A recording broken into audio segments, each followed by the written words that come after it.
Yes, yeah. I really like you two do a podcast as well, as we've talked about. So I know that you're having a short break from your own to be a guest on mine, which I'm so grateful for. But the work has not stopped. So I'd love you to both answer a question from a listener and just pull your weight a bit on my show as well. Would you be willing to do that for us? Absolutely. So the question that I received a little while ago, so sorry it's taking so long to the person who wrote in, but I thought it was worth waiting for to hear what you two had to say, because I've loved some of the things you've mentioned around this topic. So they've asked, I've been exploring the type of things you talk about for a while through various books and groups and teachers, and I've enjoyed a lot of relief from anxiety and stress. My relationships are easier and I generally feel better. There's a lot of discussion about who we really are beyond our thinking, and I don't really resonate with that piece. I find spirituality a bit icky. Am I missing out? And if so, how or why? What's the big deal?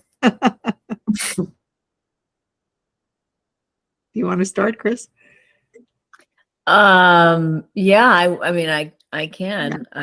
You know, I have a lot of aloha for this woman because I am not very like spiritual. Like my idea of looking spiritually was studying with a psychic, and you know that's about as spiritual as I ever got. So, like, I would just say, don't worry about it. Is that, you know, just like if whatever you see and whatever works for you, just keep doing that. And then if there's an insight that will help you, it'll come to you.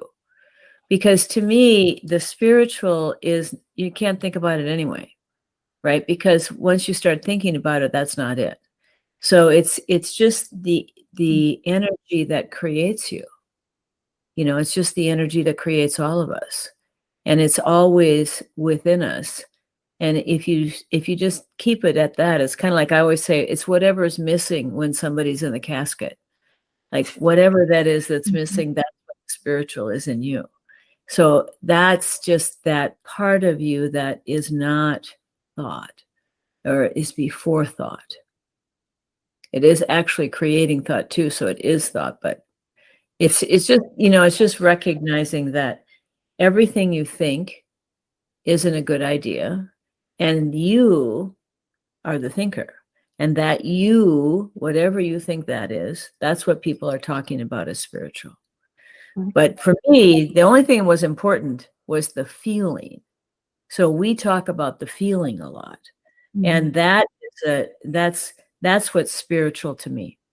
It's like not a guy that lives up in the clouds on the left, you know, and it's not like doing life in a certain practice so that you can go to heaven or live in heaven.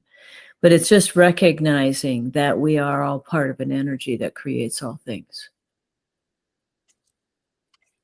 Oh, that was beautiful.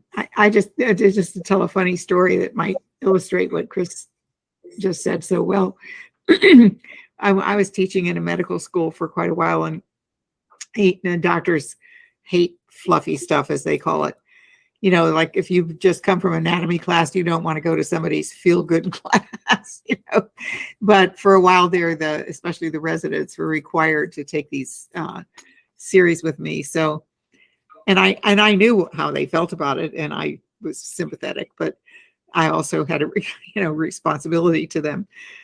And I used to start my lecture series with them by saying, well, I know you all are doctors, and and I'm just a lowly doctoral degree doctor, so I'm sure you have no respect for this, but I just wanted to ask you a question.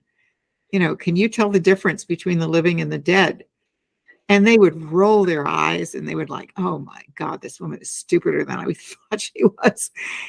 And so they would start talking about the physiology. Yeah, we listened for the heartbeat, and there's no heartbeat. You know, the pulse is gone and all this kind of stuff. The skin pallor is changing. And I said, well, yeah, but what if you were faced with a triage? What if you had like a big accident and there's a lot of people on stretchers spread over a lawn, and you've got to act quickly to save the ones that can be saved. And you've just got to tell really fast. You don't have time to do all this examination of the body. And one of them said, well, I don't know. We just know. We just somehow we know, who's still there. And I don't know exactly what it is. And I said, well, that's what it is.